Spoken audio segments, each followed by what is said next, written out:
9:52 de la mañana, seguimos en Alerta Spoiler. Bueno, y como charlábamos para intercambiar sobre la reunión entre López Obrador y Donald Trump, estamos en comunicación ahora sí con Claudia Chinatti. Claudia, muy buenos días, ¿nos escuchás bien?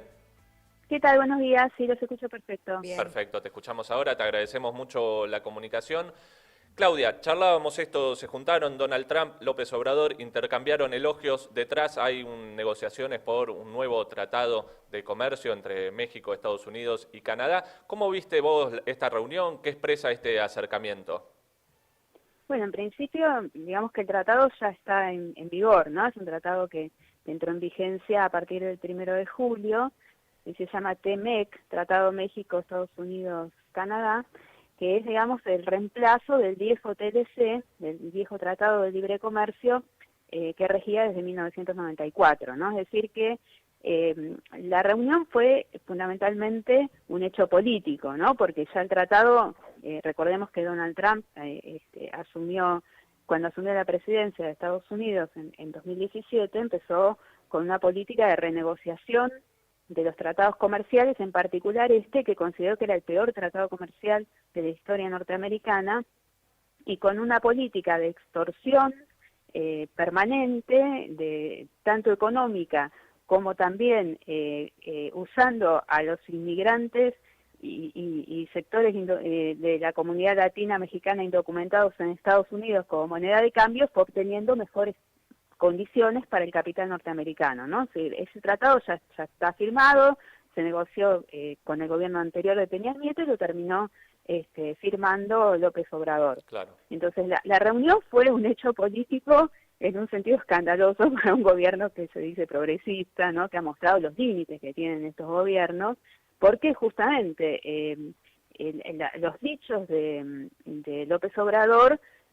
fueron realmente increíbles, diciendo que Donald Trump siempre ha tratado al pueblo mexicano con respeto. Algo que no resiste nunca, ningún archivo, digamos, ni el más mínimo. Pero de ninguna manera. Además, López Obrador creo que todavía no se había subido al avión para regresar, y Trump volvió con un nuevo ataque al pueblo mexicano y dijo que si no hubieran cerrado las fronteras y si el muro no estaría funcionando, México hubiera inundado de personas infectadas con coronavirus en Estados Unidos, ¿no? Así Entonces, es. Ahora, Claudia, en este sentido, porque vos marcás es un hecho político, ¿por qué le interesa a Donald Trump en este momento hacer este hecho político? bueno, recordemos que Donald Trump está en un momento complicado de la campaña electoral. Primero, el marco general y entender también esta acción del gobierno mexicano supuestamente progresista en un momento donde todos sabemos que hace más de un mes que Estados Unidos está sacudido por un movimiento impresionante en contra del racismo, de la violencia policial y del presidente Trump, ¿no? Claro. O sea, entonces salir a reivindicar a Trump en un momento así es un poco raro para cualquiera que se diga progresista. A Donald Trump le sirve justamente a los términos electorales para presentar en sociedad un tratado que él considera que es muy beneficioso, y efectivamente ha conseguido mejoras para el capital norteamericano, nuevas concesiones de México y de Canadá, que lo ubica también en su guerra comercial con China. No quiero entrar en muchos detalles técnicos del tratado, pero una parte tiene que ver justamente con eso, porque sube el porcentaje de partes, sobre todo de acero, de producción regional, de componentes que tienen que tener los autos, que es clave, digamos, la industria automotriz en todo este tratado, y eso tiene que ver con la guerra comercial contra China. Entonces, a Trump le sirve a los fines electorales, le sirve que alguien le diga qué buen tipo que sos, en un momento donde un gran porcentaje de la población norteamericana opina justamente lo opuesto, ¿no? Entonces, a él le sirven esos términos, y recordemos que tiene la utilización del problema de la inmigración y de la extorsión económica, varía según el momento, ¿no? Por ejemplo, en esta semana, si ustedes siguen la política de Trump hacia la inmigración, van a ver que intentó primero deportar alrededor de unos 700.000 jóvenes mexicanos indocumentados que son, y otros inmigrantes que son los que se llaman los Dreamers, ¿no? Que son niños que ingresaron a Estados Unidos traídos por sus padres cuando eran menores de edad y que ahora son jóvenes que han hecho toda su vida en Estados Unidos y están protegidos por una legislación muy muy precaria, pero que les permite seguir viviendo en Estados Unidos, ¿no? Entonces, Trump intentó primero derogar eso, tuvo una derrota en la Corte Suprema que le dijo que eso no se podía hacer, y entonces ahora dice que le va a facilitar la ciudadanía, digamos. Todo eso tiene que ver con lo que le dicen las encuestas, y si eso le permite, por ejemplo, avanzar en algo en las comunidades de origen latino, desde el punto de vista electoral, donde sabemos que en general el Partido Republicano y en particular Trump le va muy mal. Entonces, Claro. todo leerlo en esa clave, ¿no? En esa clave electoral, un presidente que tiene la campaña de la reelección muy complicada por un conjunto de factores, por la pandemia, por su manejo de la pandemia, recordemos que es el país récord de contagios y de muertes, por la crisis económica y la recesión profunda que eso generó, y por el movimiento que ha surgido, que es inédito. Hay una nota de hace poco del New York Times, donde de diversas, como conclusión de diversas encuestas que se han hecho durante todo este mes, calculan que ha participado entre 15 y 26 millones de personas de esas movilizaciones. Entonces, su campaña reeleccionista está muy endeble, está muy cuestionada, y recordemos que López Obrador viajó y se reunió solo con Trump, no aceptó reunirse con el candidato demócrata. Entonces, Y evitaron charlar de algunos temas como la inmigración, ¿no? Por ahí más espinosos, como por lo que vos contabas. desde ya evitaron todo tema espinoso.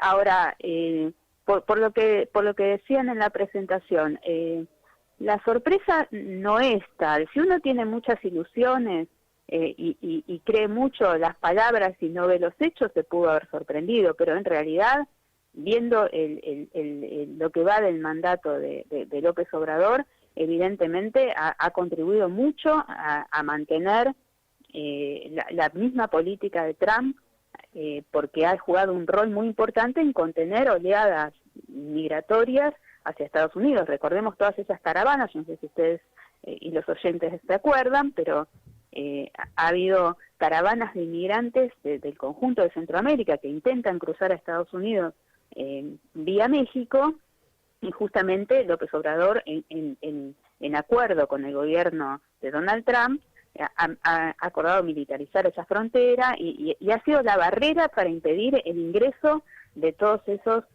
trabajadoras, jóvenes que buscan huir de la miseria que el propio Estados Unidos genera, y ha servido de contención, ¿no?, a todo eso. Entonces, no es que esto es un giro a 180 grados de una política, digamos, pero evidentemente la simbología política y el momento causó efectivamente un efecto impacto, ¿no? Pero en realidad es una política que viene que viene siendo una política de Estado y del propio gobierno de López Obrador, ¿no?, de esta colaboración. Estamos entrevistando a Claudia Zinatti, de la sección internacional de La Izquierda Diario. Claudia, ¿cómo ves el avance del Tratado de México, Estados Unidos y Canadá, y qué significa esto para México particularmente? Bueno, el tratado en realidad es una reformulación, conserva bastante del viejo Tratado de Libre Comercio, del viejo TLC, y tiene algunos ítems que refuerzan los beneficios que obtienen el capital norteamericano, fundamentalmente las automotrices, que son uno de los sectores tradicionales de beneficio de este tratado, y se incorporan otros rubros, sobre todo medicamentos, que Estados Unidos está muy interesado en frenar la competencia. Hay varios países que compiten mucho en este terreno, en producción de medicamentos genéricos, uno es la India, China y México también, y entonces el TLC busca, este nuevo TEC, busca regular a favor de Estados Unidos esa nueva área de producción industrial, medicamentos y el comercio electrónico. Del punto de vista de la economía mexicana, implica la integración subordinada de México a las cadenas de valor del capital, de un bloque dominado por el capital norteamericano, ¿no? O sea, ese concepto no varió, es el mismo concepto del Tratado de Libre Comercio de 1994, es decir, es una integración subordinada. Recordemos que México es casi, creo que si no me equivoco, es como está muy alto en los países exportadores en la industria automotriz, creo que está en cuarto o quinto puesto, y no hay ni un auto de marca mexicana, ¿no? O sea, es una ensambladora de las grandes automotrices estadounidenses, y ese es su rol, ¿no? Entonces, este tratado lo que hace es profundizar algunos aspectos de lo que ya venía, ¿no? Ese es el concepto, sobre todo este elemento de el componente de origen de la materia prima, digamos, de esa industria automotriz que sea producida en el bloque regional, es decir, lo que yo les comentaba antes, un frente, digamos, de batalla en la guerra comercial con China, sobre todo por el problema del acero, y establecer también que sigue siendo un país de mano de obra barata, ¿no? Porque claro, si ustedes ven, hay una discusión sobre, hay algunos progresistas que intentan presentar, que son intelectuales y simpatizantes del movimiento de López Obrador, del Morena, que intentan presentarlo como que tiene cláusulas a favor de los trabajadores, ¿no? Porque establece, por ejemplo, para la industria automotriz, que no se pueden producir, digamos, los autos deben producirse en áreas donde el salario mínimo sea $16. Claro, si uno lo compara con que durante todos estos años pagaron $5 o $6 la hora y ahora tendrían que pagar 16, parece un gran avance. Ahora, si uno lo compara con la clase obrera norteamericana, que tiene ese mismo salario en $32, $35, se ve que lo que consolida es a México como una zona de mano de obra barata para beneficio de las automotrices norteamericanas, ¿no? Y además de este punto, digamos, de mantener, bueno, una integración de sectores de la industria, como vos marcabas, López Obrador políticamente, ¿qué buscaba sacar de este acercamiento con Donald Trump, que en muchos sentidos, digamos, va contra, por lo menos como por lo que decías vos, del discurso que ha mantenido desde su campaña electoral y a momentos de su gobierno? Sí, el problema es que López Obrador tuvo un discurso antineoliberal, digamos, de defender la soberanía mexicana. Evidentemente, estos tratados profundizan la subordinación de México, lo contradicen, ¿no? Obviamente, esos discursos. Ahora, el problema es ver también la situación. México está en una situación muy, muy complicada. No sé si han podido ver los pronósticos, por ejemplo, de organismos internacionales, del FMI, inclusive de varias instituciones propias del país, que se espera una caída de un 8 a 10% de la economía, ¿no? Entonces, recordemos que López Obrador no viajó solo a Estados Unidos, viajó con la plana mayor de la patronal mexicana y de multimillonarios internacionales como Carlos Slim. Uh-huh. Entonces, él lo que busca es justamente encontrar un punto, digamos, que le dé confianza también a la clase dominante mexicana, que en la caída, digamos, no va a tener este tratado va a jugar un rol en evitar que eso sea que sea un elemento de mucha desestabilización interna, ¿no? Y además recordemos que en la pandemia México jugó un rol y va a jugar un rol muy importante en sostener la reapertura económica norteamericana, porque el gobierno de López Obrador